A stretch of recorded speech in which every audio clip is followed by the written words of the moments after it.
Hi, Pep Stars. Welcome back to your favorite channel for Pep updates, Pep exam reviews, Pep skills and strategies, all things Pep.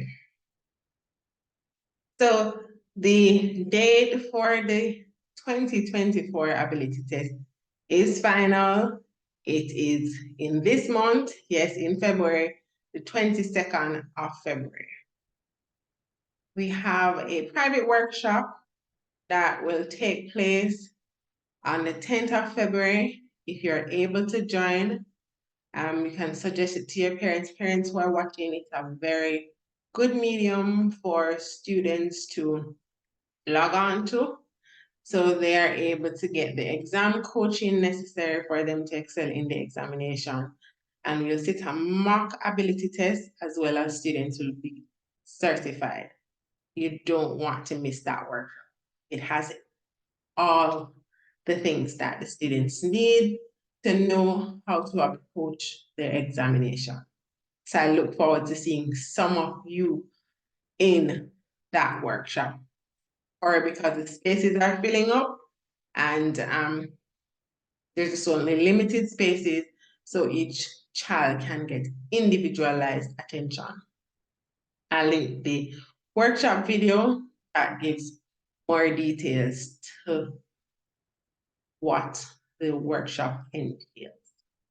All right, so if you see the title already, you know by now that I'm doing part 2 of the verbal reasoning type questions. So without further ado, let's just jump right into it because we just need to be sharp for our examination come very soon, very soon, very, very soon. All right. So I'm continuing from the same booklet that I was working from. If you're unaware, this booklet is a booklet that was issued to the teachers by the Ministry of Education. But you know how I do mine, right? Anything that I'm privy to, I also ensure that the students are privy to so that they're just adequately prepared for their examination. So we're going to start off with the sequencing type questions. Let me share the booklet to the screen. I said I might not address it, and I was just in between trying to figure out if I would address it, but I think I'm going to use this medium to address it. So in the last video, I read a comment about me taking long to answer the questions, right?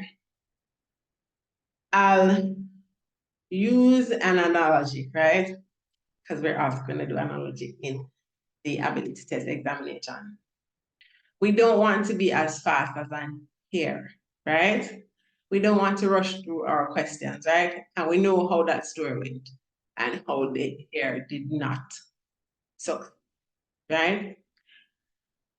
On the other hand, we don't want to be as slow as a tortoise, but we still want to find a middle point, right? And I pay emphasis, or I focus heavily on my explanation. So that takes a little time. I really want to know at the end of me answering this question if it is 100% correct. I think that's what something to that effect I wrote in the comment section. You must know at the end of you answering the question through your explanation. And I said that in the other video. I'm emphasizing and reiterating that you must know at the end if your answers are correct. Your teacher will not be in your examination. So you have to develop a method, again, a part of the exam coaching. You have to develop a method that you as students will know when your answers are incorrect. And the only way you're going to be able to know that if you have a solid explanation. So don't worry about hurrying up to finish the. It's not a race, not a marathon. No one will get a prize who finishes first, right? I tell the students even in my class this, right? Thorough work is what is necessary for you to get 100% correct on the examination. I've had students that I've tutored that have gotten 100% percentile across the entire Jamaica. This child is 100% correct, right? So you really want to spend emphasis on making sure that your answers are correct, right? So to answer that question, I won't tarry any longer on that question, right? So the next type of question from the verbal reasoning category are the sequencing questions. These types of questions will require you to analyze patterns, then use them or it to determine what should be next based on the established order. For example, which is next in the sequence? And the sequence is CE, FH, IK. The options are MO, NT, JL, LN. So let's see how we can approach this question. We can use the alphabet to find the next pair of letters in the sequence. So,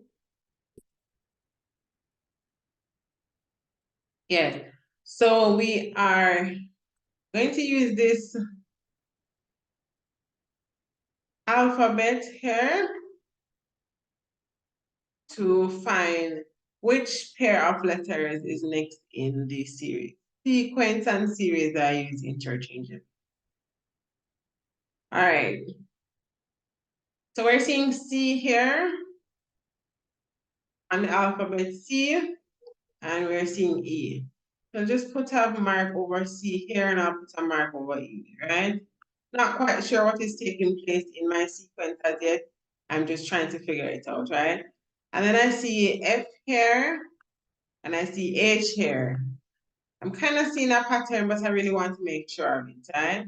So I'm just marking the other two letters in the sequence, which is I and K. All right, I think I've established a pattern here.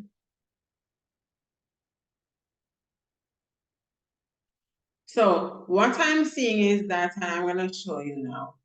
So we started with C, right? But we didn't go all the way to D. We skipped out D, so I'll put an X between D or just mark it out. And then we continued with E, right? So C and E are the first two pair of letters. And then we continued with F. But if you look now, we skipped out G, right? It looks like a pattern here. All right? So we had F and H, and then we continued with I, skipped out J, and then we continued with K. This is definitely a pattern. So we have the first letter, then we skipped out the middle letter, and the second letter. Continued with the next pair of letters in this series, and then we skipped out the middle letter here. And then we had H, and then we continued with J, continued with I, sorry, and we skipped out J, and then we continued with K. So I can definitely see that there's a pattern here, and my assumptions are that we'll continue with L because that's what we're seeing thus far for the pattern, and then we're gonna skip out M, and then continue with N. So let's look at L. N is an option. Yes, LN is an option. So the correct answer is LN. Let's move on to the next question. So we have AZ. I'm going to erase this here because I'm using the same alphabet. So we have AZ. Again, put my dots over A and Z, my markers. And then I continued with D and W. The next pair of letters in the series are G and T, and then J and Q. I hope you're seeing the same pattern that I'm seeing. So we started with the letter, the first letter in the alphabet, and we continue with the last letter in the alphabet, and those were the starting letters for the first pair. And those were the letters for the first pair. And then we skipped out two letters, B and C, and then we continue with D. We skipped out two letters at the back of the alphabet, X and Y, and we continued with W. Now we have, to get to G, we're gonna skip out E and F. And when we're at G now, G, skip out U and V to get to T. Once we're at G, we're gonna skip out H and I to get to J. And then we're gonna skip out R and S to get to Q. This is definitely a pattern. And now we're gonna skip out K and L to get to M. And then we're gonna skip out O and P to get to N. And that's how we got our answer to be MN. So the sequence is that we jump two letters forward and backwards. Or backward. So let's practice with the sequencing type questions. And then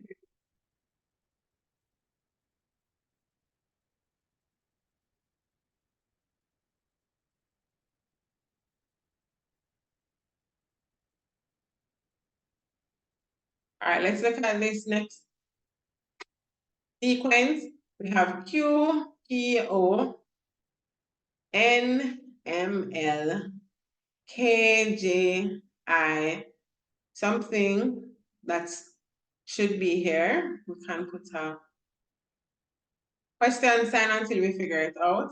And then E, D, C, I'm already seeing the pattern. I don't even need an alphabet to figure this out. I can see it because when I reached that C here, I could see that it was the alphabet. So we started at C and ended at Q, but it was the alphabet backwards. Look at it. C, D, E. We know what they should be. I, J, K, L, M, N, O, P, Q. I can erase this question mark here because I know my correct answer should be C, D, E, F, G. So it still has to be in the order. So it can't be F, G, H, it can't start with F here. It has to be in the same order like what it is in the sequence.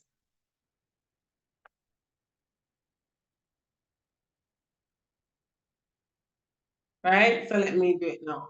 C, D, E, F, G, H, I, J, K. And we see the rest of it, right? So our answer is A.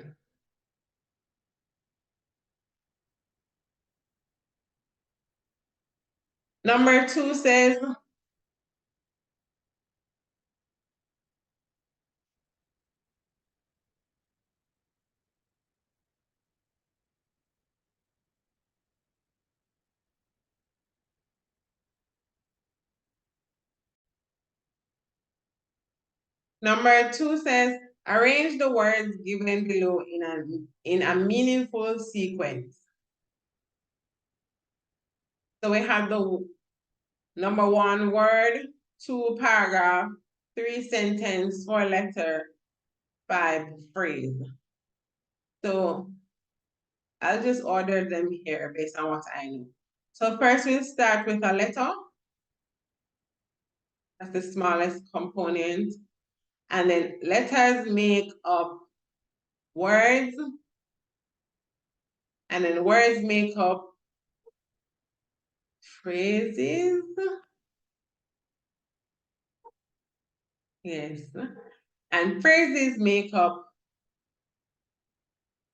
sentences, and sentences make up paragraphs. So let's look. 5. Let's look if we're seeing anything like what we have. Sorry, not 5. 4, 1, 5. It's right here. It's not the same as, okay, this one is 4, 5, 4, 1, 5, sorry. 3, 2. This is the correct answer. B is the correct answer. We just explained why. Let's move on. Arrange the following words in a logical sequence. All right. So the sequence here is that a tree,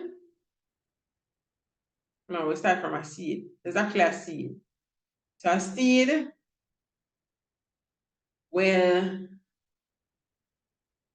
turn into a plant. Let's work with that one.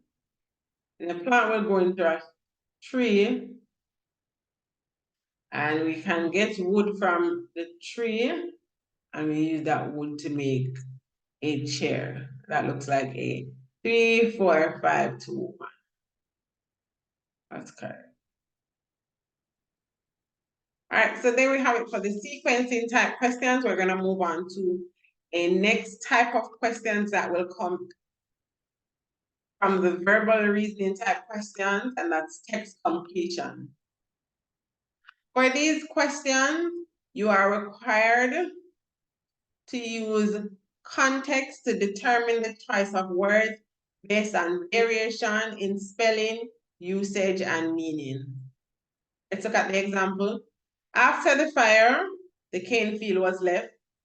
All of them are pronounced bare, but we're looking at the meaning of each of these words. So bare, B-A-R-E, that means nothing is there. B-E-E-R is a drink. B-I-E-R, that's the bottom part. I wouldn't say it's not the casket, but it's the panel that the casket is on that they push, if that explains it. And we know that a B-A-R is a animal. So which one would be the best option here based on its meaning? And we can say that B-A-R-E means when the area is left clear. So after the fire, the cane field was left clear. There was nothing, there's no cane on the ground, right? So the ground was left bare. Is the correct.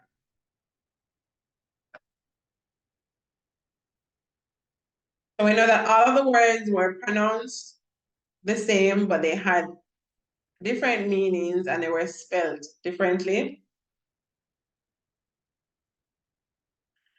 And the best option was B-A-R-E because the word B-A-R-E means uncovered or left without any key.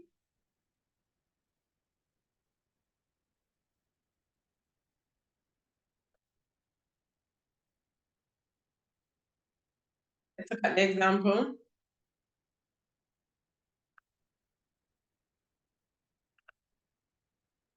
Or let's look at the activities. Choose the correct answer that best completes each sentence below. The dancer tried to dash the movements of his teacher, exactly copying every graceful step. Plagiarize is stealing it. I'm pretty sure they're stealing something. I'm pretty sure the dancer wasn't trying to steal the teacher's movement. He wasn't trying to interpret it either because he wasn't trying to figure out what the movements meant. Mimic is the same as copying something, but let's look at the other options. He wasn't trying to possess the movement nor to refine them. Refine is making altercation to make it better. And he wasn't trying to own or take the movement. And that's what possess means, right? So the correct answer is mimic. Mimic. All right, let's move on to the next question.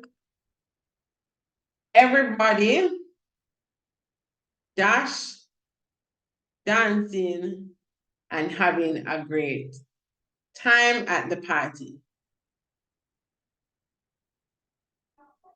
Everybody were dancing and having a great time at the party. Everybody be dancing and having a great time at the party. Everybody was dancing and having a great time at the party. Everybody are dancing and having a great time at the party.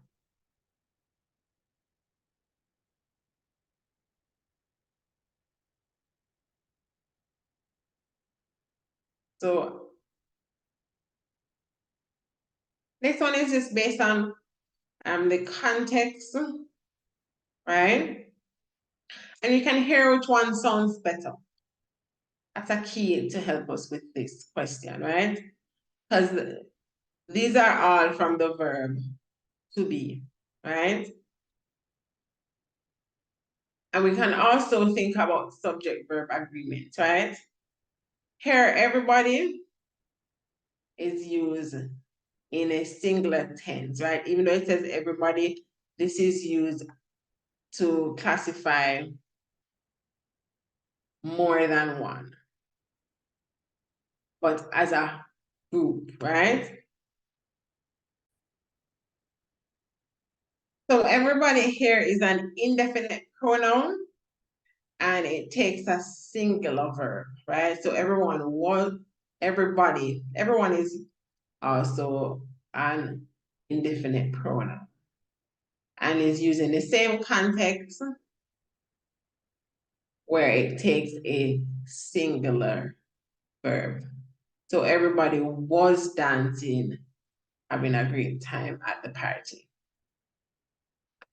Let's move on to number 3.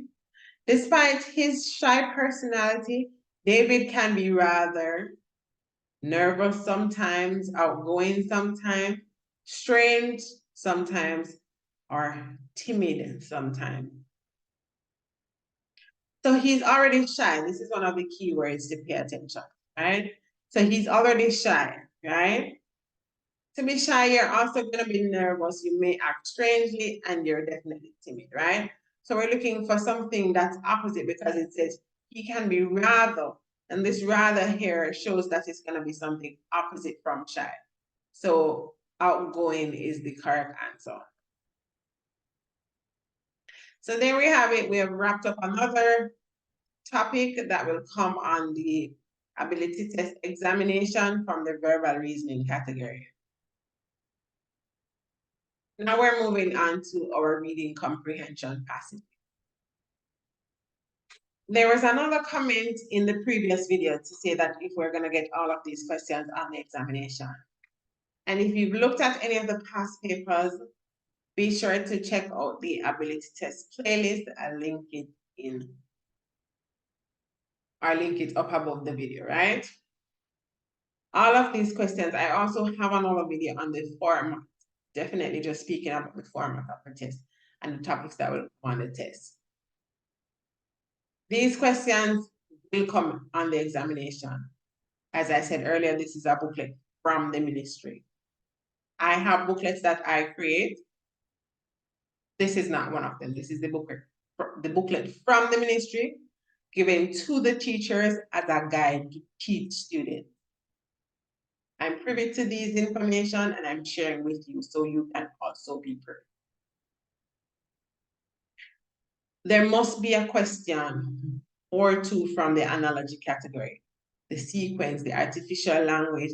All of these categories, all of these topics will come on the examination. Not the exact questions, but you are to learn how to solve questions from each of these categories because each of these topics, each of these categories will come on the examination. Again, look back at your past papers and you'll see that. So from the reading category, reading questions will ask you to read a given passage and to answer questions at different levels. Let's look at the example. Puppies are very small when they are born. They cannot see until they are about 2 weeks old. During this time, they stay very close to their mothers. Why do puppies stay close to their mothers?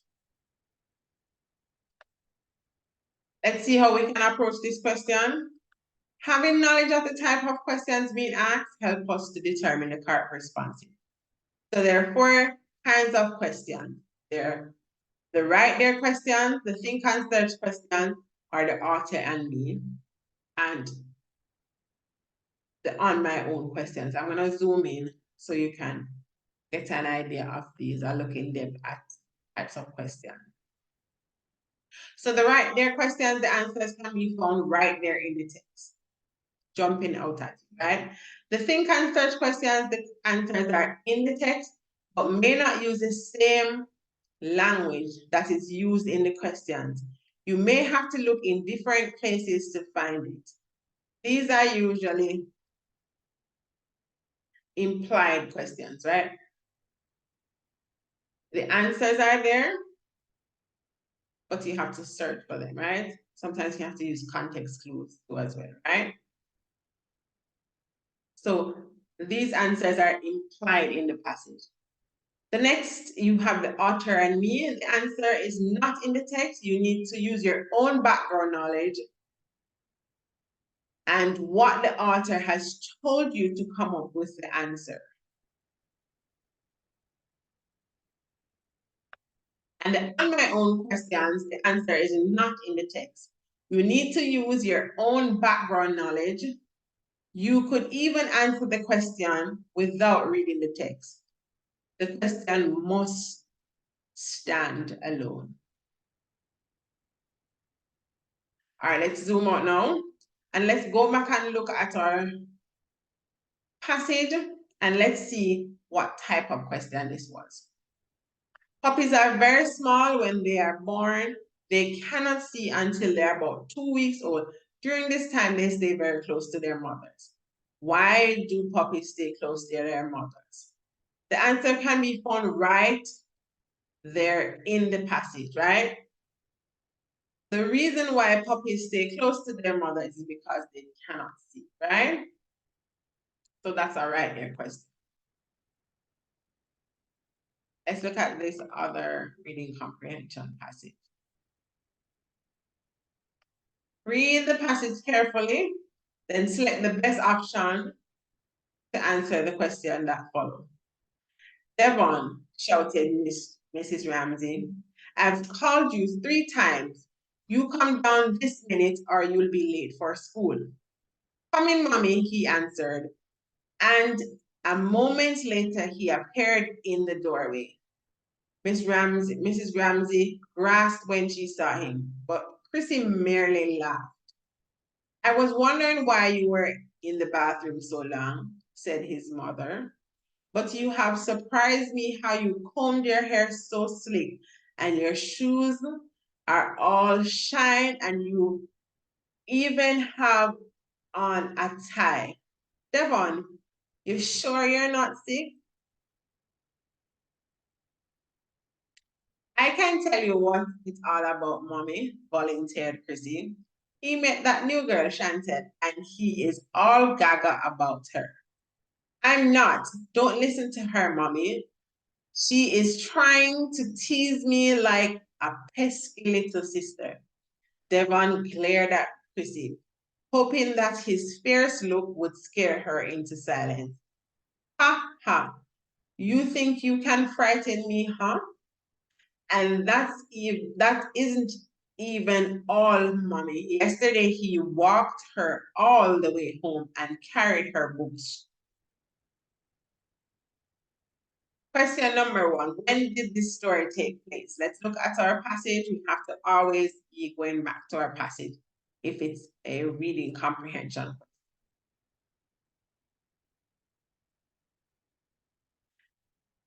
So based on the question, it says that you will be late for school. What time do we go to school, right? In the morning. So it's not a right there question. It's something that you have to search for it. So it's a think and search question. You have to think about it and search for it. So it's a think and search, right? So we can say that it's in the morning because that's when children often go to school. Number 2, which of the following is implied? That's also another think and search question because it says implied. Implied by the passage. Chrissy was Devon's mother. Doesn't sound that way. Devon liked Chantel. Chrissy was afraid of Devon. Chantel was disabled. Here, I'm just going to quickly eliminate the answers that are not appropriate. So we know that Chantel was not disabled. Said nothing about that, right? Chrissy was afraid of Devon. Let's just go back to get evidence. She said, you think you can frighten me? That shows that she's not scared, right? Or not afraid of him. So let's also eliminate that one, right? Chrissy was Devon's mother.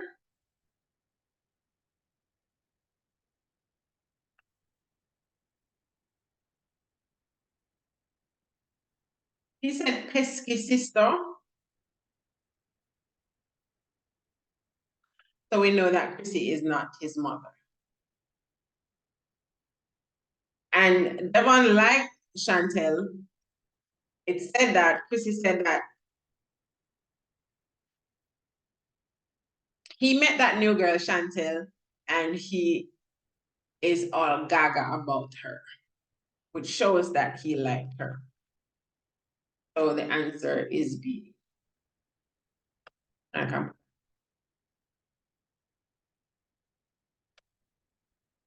Let's look at the next question. Which word could be used to best describe Chrissy? Is she mischievous, angry, playful, or jealous? Does it seem like she's angry? Same method of elimination. Doesn't she seem like she's jealous? Doesn't indicate that. So she's either playful or mischievous. Playful, yes, it could be seem like she's playful, right? But she's also annoying Devon. He looks, or he sounds very annoyed, right?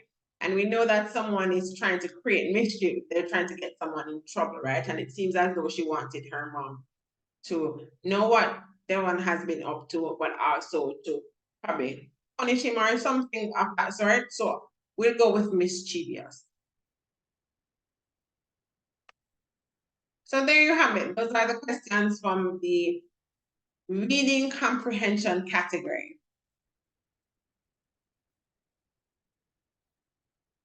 There's another category that will come on the ability test exam, and that's logical deduction. And frankly, for me, this is the one that gets me the most. So for logical deduction, even the name gets me, I'm telling you. For logical deduction questions, there's going to be a combination of information. Your goal is to come up with a logical conclusion based on the given statement. And logical means that it makes sense. This is not an easy skill to master, even the description of it. It's not an easy skill to master, so be patient. Do not rush. Accurate deductions can take time. It helps to put yourself in the mix. For example, sometimes it helps, where possible, to put known values into the question. So instead of saying boy and mother, put your own name and your mother's name.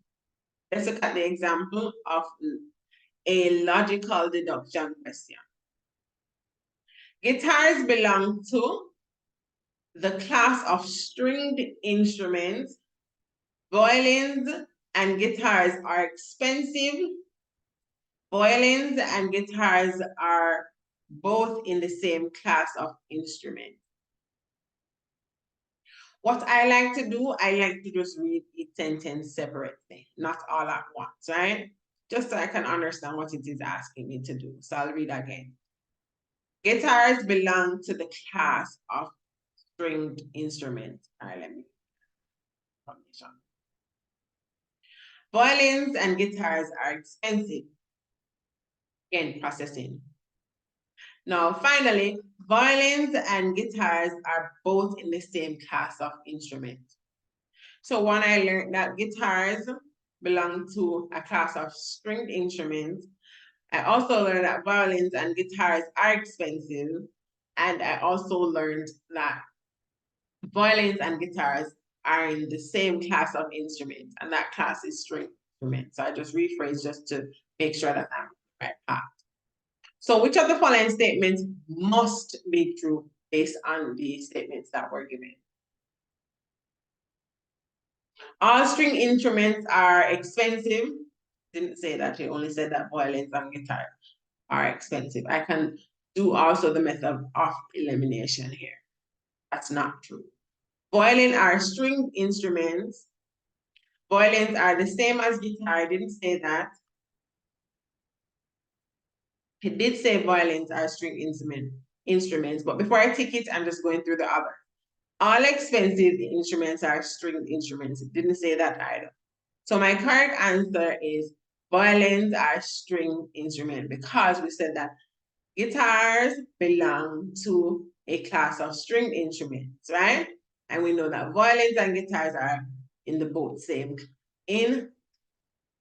same class of instruments. So these are the two statements that I use to solidify the fact that violins are string instruments. I'm just gonna underline.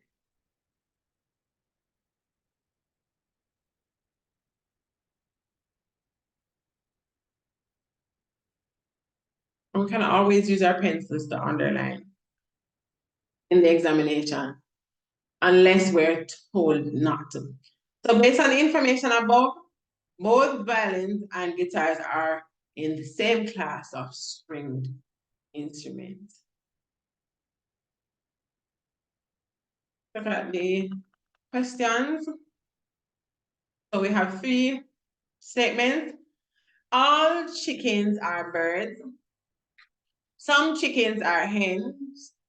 Male birds do not lay eggs. If all of the statements are true, which of the following statement must be true? Let me just read back. All chickens are birds.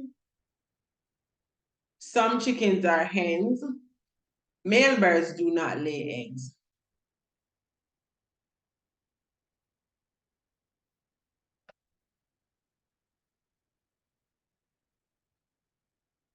Let's see.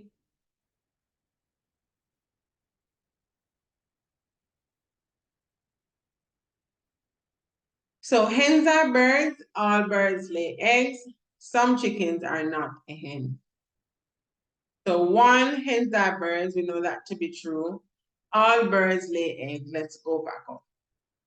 It says male birds do not lay eggs. So this is not true. Some chickens are not hens.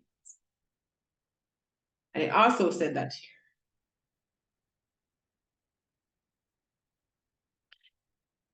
It said some chickens are hens. If some chickens are hens and not all chickens are hens, then that means that some of them are not hens, right? So these are 2 that we know are true. So let's look for 1 and 3. Let's see if that's an answer. 1 and 3 only, that's correct. We know that 2 is not correct. Let's move on to number 2. 4 friends were sharing a pizza. They decided to give an extra piece to the oldest friend. Again, for these questions, you have to take each bit of information as you get it, process it rather than reading everything all together, right? And it helps to just do your own little working here on the side. So Tom is 3 months older than Chris. I'm going to do a little organizing. So I know that Tom is older than Chris. I'll put T for Tom and C for Chris. I'm going to leave the space in between if I need to put someone else. So Tom is 3 months older than Chris. Tom here, and this is Chris. Chris is 4 months younger than John, right? So Chris is here, right? But he's younger than John. But we have to take into consideration that Tom is also older than Chris. Let's read it. Tom is 3 months older than Chris,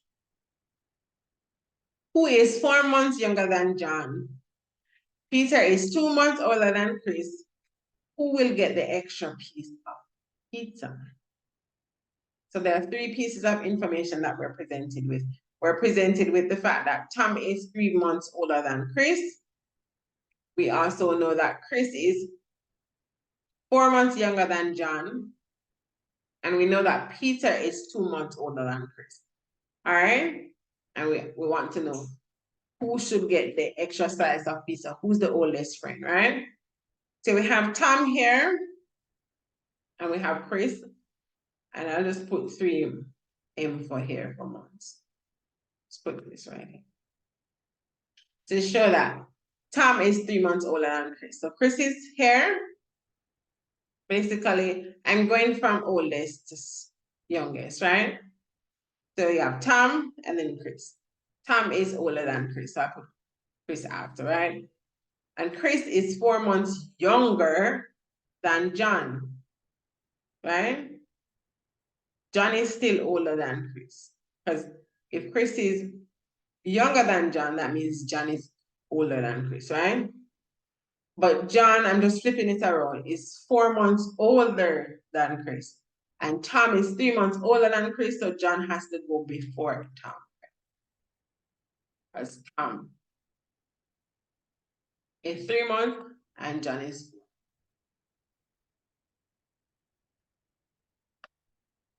Now let's go to Peter. Peter is 2 months older than Chris. Everyone's older than Chris. So we put Peter here in the middle. Peter with the 2 months. Let's just recap. So Tom is 3 months older than Chris. Tom is here, 3 months older than Chris. And Chris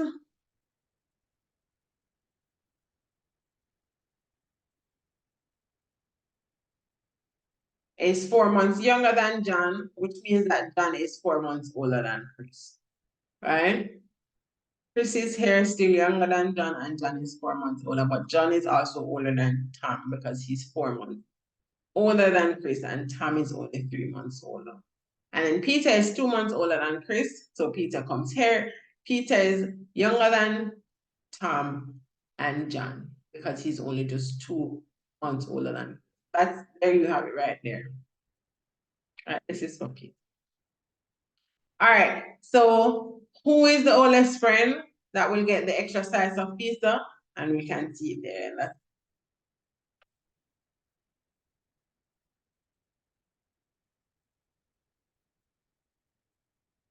All right, there's another question.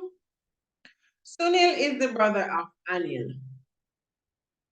Have to take time to process these information. Anil is the son of Rohan. Meena is Rohan's mother. How is Sunil related to Meena? So Sunil has a brother, and his brother is called Anil. Now that brother Anil is the son of Rohan. So I'm going to do a little diagram again, or a little layout. So we know that Sunil, going to draw a line. If it's doing a tree, a family tree, they would be on the same level, right? So we have Sunil and Anil. These are all just to make sure that I have correct. And yes, it will take time. Sunil and Anil are brothers, right? I'm going to just put a B here to show that they're brothers, right? Anil is the son of Rohan. I'm going to put an arrow up because that's where the hierarchy. And I'm using just the first letters. So Anil is the son of Rohan, and Meena is Rohan's mother. I need this space, but I think you can see what I'm doing. I'm not going to erase. I'm going to put an M here for Meena. So how is Sunil related to Meena? If these two persons, Sunil and Anil, are brothers, more than likely Rohan is also Sunil's father. or Sunil is also. Right? And if Meena is Rohan's mother, then Meena is Sunil's grandmother. So we're not seeing grandmother here, so we just have to flip it around. That Sunil is Meena's grandson. All right? So this is the correct answer.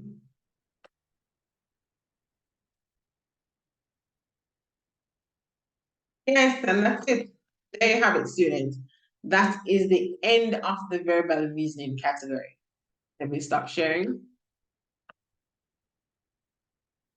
These are all the questions that will come from the verbal reasoning category.